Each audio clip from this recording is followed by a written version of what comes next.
नमस्कार मु Deepti दीप्तिस full lab को आपण मानक बहुत बहुत स्वागत। आज आम प्रथमाष्टमी स्पेशल एंडुरी पिठा बनैबा किंतु टिके अलग प्रोसेस रे। आउ ए प्रोसेस रे जदि आपण पिठाटा को बनैबे ना पिठा आपणकर बहुत नरम हबो, पूरा तुला परी नरम हबो, बिल्कुल भी टाण हबनी। आउ सबुठु बड़ जिनस हैला बिरी बाटी सारला परे नॉर्मली आम कोन करथाउ ना ताको 5-6 मिनिट पे भल भाबरे फेंटी थाउ बा फेणी थाउ, किंतु एई प्रोसेस रे आपन को बिरी बाटी सारला परे फेण करिया पय पड़िबनी। आराम से बहुत सहज रे आपन एटा को बनै पारिबे। आउ साधारणतः ये जो एंडुरी पिठारे ना समस्ते नड़ियार पुर बा नड़ियार स्टफिंग दे थांते, किंतु आज आम बिना नड़िया पुर देकी बहुत ही टेस्टी एंडुरी पिठा बनैबा। आउ आशा करूची आपण समस्त को रेसिपीटी पसंद आसीबो। तो पिठा बनैबा पय फास्ट आम बिरी चाउलटा को बतरेकी रखिबा। एठी देखंतु गोटे मेजरिंग कप रे मु जो चोपा छड़ा बिरी नेछि गोटे कप, जेकोसी गोटे जगह आपण फिक्स करदेबे, सेथिरे बिरी चाउलटा को मापिकी नेबे। तो चोपा छड़ा बिरी मु एठी यूज करिछि, जदि आपण चाहिबे चोपा थिबा बिरी भी नै पारिबे। तो सेम कप रे मापिकी एठी आमे नै जिबा 2 कप चाउल। नॉर्मली जो चाउल रे आपण घरे पिठा बनौचंती से चाउल भी नै पारिबे, नले जेकोसी अरुआ चाउल आपण या जगह रे नै पारिबे। तो एठी गोटे कप बिरी पे मु नेछि 2 कप पिठा बनैबा चाउल। तो एबे हम कोन करिबा ने बिरी चाउल को भल भाबरे 4-5 थर पानी रे धोईकी तापरे भल पानी देकी ए जो बिरी चाउलटा को आमे 5 रु 6 घंटा बतरिया पय रखि दबा। तो एठी देखंतु बिरी चाउल को मु धोईकी 5-6 घंटा पय बतरे के रखि देइछि। बिरी हमर पूरा बढ़िया से बतरी जाइछि। तो एबे हम कोन करिबा ना गोटे ग्राइंडर जार रे नेकी बिरी आउ चाउल को आमे बाटी दबा। तो बिरी रे आपण जेतिकी दरकार सेतिकी पानी देकी ताको भल भाबरे बाटी देबे, पूरा चिक्कण कर देबे। खदड़ा बा दरदरा बिल्कुल भी रखिबेनी, पूरा ताको चिक्कण करके बाटी देबे। आउ जो पानी रे एठी देखंतु मु बतरेइथिली बिरी, से पानी बाटिबा पय मु यूज करिछि। तो ए टाइप रे देखंतु भल भाबरे आपण बाटी देबे चिक्कण करके। कंसिस्टेंसी आपण देखंतु बेसी बहलिया करबा दरकार नहीं, एमती पतला करके आपण बाटी देबे। तो एबे से जो ग्राइंडर जार रे आमे चाउल को नेकी चाउलटा को भी आमे एमती बाटी दबा। आउ चाउल जो आपण बाटिबे ना ताकू टिके आपण दरदरा रखिबे, जेमती नॉर्मली हमर सुजी रुहे से टाइप रे आपण चाउलटा को बाटी देबे। आउ एठी भी चाउलटा को बेसी बहलिया करके बाटिबा दरकार नहीं, ए टाइप रे टिके पतला करके आपण बाटिबे। आउ देखंतु टिके एमती सुजी जेमती सुजी दाना हमर रुहे ना से टाइप रे आपण बाटिबे। एमती हेले पिठार टेक्सचरटा बहुत बढ़िया आसीबो। तो एठी आपण को बिरीटा को अलगा जगह रे बा अलगा से फेंटिबा पय बा फेण करिया पय पड़िबनी। जो जगह आपण बिरी बाटिकी नैथिबे सेम जगह रे आपण चाउलटा को बाटिकी गोटे जगह रे आपण भल भाबरे एमती गोटे थर मिक्स कर देबे। ता परे एठी देखंतु जो कप रे हमें बिरी चाउल मापिकी नैथिले सेम कप रे मापिकी मु एठी नेछि आधा कप सुजी। सुजी देले पिठार टेक्सचर बहुत बढ़िया आसीबो आ पूरा नरम हबो। तो सुजी दे सारला परे ताको भल भाबरे आ गोटे थर एमती मिक्स कर देबे। एठी बैटर कंसिस्टेंसी आपण ध्यान रखंतु, एमती टिके पतला करके बनैबे। जदि आणटा बा बैटरटा आपनकर टिके बहलिया अछि, टिके थिक लागुची, तो अल्प किछि पानी मिक्स करके एतिके कंसिस्टेंसी आपण बैटरटा को बनैबे, टिके पतला करके बनैबे। तो याकु एबे आमे कवर करके 7 रु 8 घंटा बा पूरा ओवरनाइट पूरा राति पय आमे छाडी दबा, जेमती बैटर हमर पूरा बढ़िया से फॉर्मेट हेकी फुली जिवो। तो एबे एटा को मु पूरा राति पय छाडी दउची। तो नेक्स्ट आमे तार जो पूर बनैबा, आज आमे रेगुलर जो नड़िया पूर बनैबानी सेति पय आमे राशि यूज करिबा। तो एठी देखंतु मु गोटे कप नेछि धळा राशि। धळा राशि जगह रे आपण नॉर्मल जो कला राशि भी नै पारिबे, किंतु ताको बतरेकी तार चोपा बाहर करके आपण यूज करिवे। तो मीडियम फ्लेम रखिके राशिटा को आमे एठी 3 रु 4 मिनिट पे भाजिबा, जेमती सब राशि गुडा को आपण नोटिस करबे जदि फुली जिवो भल भाबरे टिके फुटी जिवो, तापरे गैस रे फ्लेम को आपण बंद कर देबे। बेसी टाइम भाजिबेनी राशि को, नले सेतरे पिताळिया टेस्ट आसी जिवो। तो राशि भाजी हे साला परे एमती गोटे अलगा प्लेट को आमे बाहर कर दबा, आ एटा को पूरा ठंडा होबा पय छाडी दबा। आ राशिटा जेतेबेले पूरा ठंडा हे जिवो, एठी देखंतु पाखा पाखी एठी 15 मिनिट हे सारछि, हल्का उषुम अछि एबे राशि। तो एबे आमे एटा को गोटे ग्राइंडर जार रे देकी ताको आमे पाउडर बनेबा, किंतु जो पाउडर बनेबे पूरा ताको फाइन करिबेनी, हल्का दरदरा रखिबे आ पल्स मोड रे आपण ताको ग्राइंडिंग करिबे।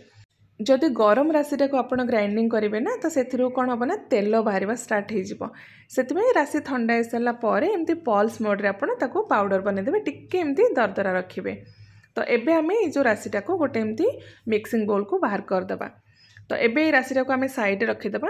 नेक्स्ट ये देखंतु जेतिकी आपण राशि नैथिबे तार अधा परिमाण रे आमे नबा गुड़। बा जी मिठा आपन को पसंद से हिसाब से आप गुड़ ने मुझे जी राशि नहीं तार अधा परिमाण नहीं गुड़ तो गुड़ को आप छोट छोट खंड करदे। गैस ऑन करके गोटे पैन रे आमे देदेबा तापर से पाखापाखि 1/4 कप आम मिक्स करवा पानी पानीटा जस्ट गुड़ आम मेल्ट होगापी मिक्स करवा तो बेसी पानी आप ऐड करेंगे। तो गुड़टा को ये आम मीडियम फ्लेम रे मेल्ट होगा जाए कुक करवा पाग करवा बिल्कुल भी दरकार नहीं जस्ट आपणकर गुड़टा मेल्ट होते गैस फ्लेम आप बंद करदे। देखूँ ये गुड़ आमर पूरा बढ़िया से मिक्स हो जाए मेल्ट होगी तो एबे आम गुड़टा को हल्का ठंडा करदे तापर जो राशि पाउडर बनते गुंड बनते से आम मिक्स करदे। तो ये जो पुरटा ना बा राशि पुरटा एंडुरी पिठा सहित बहुत बढ़िया लगे खावाई जदि के आगु बनई ना आप एंडुरी पिठा को राशि पुर सहित निश्चय थे ट्राए करूँ तार टेस्ट और फ्लेवर बहुत बढ़िया आसे। तो देखो ये भल भाव एमती गुड़ सहित आम राशि गुंडटा को बढ़िया से मिक्स करदे। बहुत इजी प्रोसेस पुर भी बनवा जमती इजी ता सहित तार जो बैटर भी बनवा बा जो पिठो बनवा भी बहुत इजी। देखो ये टाइप गुड़टा को आम राशि सहित बढ़िया से मिक्स करदे। तो पूरा आमर पूरा रेडी हो गला एबे आम पुरटा को साइड रखिदेबा। ता नेक्स्ट मुझे आपको देखा देखो सकाଳେ मुझे देखा पाखापाखि 9 ରୁ 10 घंटा ये हो सारी आमर जो बिरीर बैटरटा देखो केते बढ़िया से फुली जेहेतु शीत दिन टिके टाइम लगे फर्मेट होगापी पाखापाखि 9 ରୁ 10 घंटा लगिपारे। तो ये देखो बिरीर बैटर जो कंसिस्टेंसी आप नोटिस करूँ केमती पूरा बहलिया हो जाए जितेबाला बिरी चाउल आम बाटिकी मिक्स करते एकाठी तो केते पतला थिला यार जो कंसिस्टेंसी आ फर्मेट हो सारा पर देखो केते बहलिया हो जाए। तो एबे आम ए स्वाद हिसाब से लुण देकी ताको भल भाव एमती मिक्स करदे। तो ये बैटर कंसिस्टेंसी केमती रहा दरकार मुझे देखा देखूँ यही टाइप रही आपड़ टिके पतला करने को चाहते अधा कप आ पानी भी मिक्स करें बेसी बहलिया बैटर आमको दरकार नहीं। तो नेक्स्ट ये देखूँ जेहेतु आम एंडुरी पिठा बनइबा तो किसी हलदी पत्र को एमती भल भाव धोईकी छोट छोट खंड करके काटी देइछि। आ ता सहित ये देखूँ छोट साइज मु छोट छोट स्टील गिना नहीं जो थे कि आम पिठाटा को बनइबा। आउ या जगह ना आप छोट छोट स्टील प्लेट भी नहीं पारे किंतु प्लेट टिके जमती डीप रहा दरकार से आप ध्यान रखिए। तो अल्प टिके तेल बा घी आम भितर एमती लगेदबा तापर जो हलदी पत्र आम काटिक रखी भितर एमती भल भाव सेट करदबा। तो साधारणतः ये जो एंडुरी पिठार बैटरटा ना बा जो पिठोटा टिके बहलिया रुहे जदि आप बहलिया न करेंगे टिके पतला हो ताहले पत्र रे जो आम डायरेक्ट ताकू देकी सिझेबा पत्र रे सेटा भल भाव सेट हेबनी कि सेप आसबनी पत्र भितर बाहर जीव। किंतु यही प्रोसेस रे जदि आप करेंगे ना पिठो बा बैटर जदि आपनकर टिके पतला भी रहिबो ताले किछि असुविधा नहीं बहुत बढ़िया से आप एंडुरी पिठा बनै पारिबे। तो ये देखो सबू गिनारे बा सबू बोल रे मु सेट कर देछि पत्र को तापरे से गोटे गोटे चामच लेखाएं आम जो पिठो करथिले ताकू आम देदेबा। तापरे जो राशि पुर बनैथिले सेइथिरु आपन को जेतिकी पसंद से हिसाब रे आपण स्टफिंग देके ता ऊपर एगेन आम आ गोटे चामच बैटर देदेबा भल भाव ताकू कवर करके सेट करदेबा। जेहेतु बैटरटा को आम गोटे गिनारे देकी ताकू सिझेबा से बैटर जेते पतला हेले भी किसी असुविधा नहीं बहुत बढ़िया सेप्रे आसो पूरा नरम हम। तो यही प्रोसेस रे फर्स्ट आप 3 ରୁ 4टा बोल रे बैटर भरदेवे एमती सेट करदे तापर आम ताकू स्टीम करवा। तो गोटे स्टीमर देखो ये मुझे आगु गरम करने रखी पानी देकी से जितेबाला एमती स्टीमटा बाहर तापर आम से जो बोल रे आम रखी बैटर को ताकू आम जी आपंकर स्टीमर रे जगह अच्छी से हिसाब से देदेबा। तापर पाखापाखि 15 मिनिट ताकू मीडियम फ्लेम रे स्टीम करवा। आउ जदि पिठार साइज ये टिके बड़ रहिबो बा बड़ जगार आपन ताकू सिझेबे ताले से हिसाब रे टाइम भी आपन को टिके 3-4 मिनिट एक्स्ट्रा लागिबो। तो ये देखो पाखापाखि 15 मिनिट पर मुझे देखा बढ़िया से आमर पिठा हो जाइए। गोटे टूथपिक आपड़ ता भितर पसैकी चेक करेंगे जदि टूथपिक क्लीन आसो बिल्कुल भी बैटर से न लगे जानवे पिठाटा आपंकर पूरा बढ़िया से सिझीगला।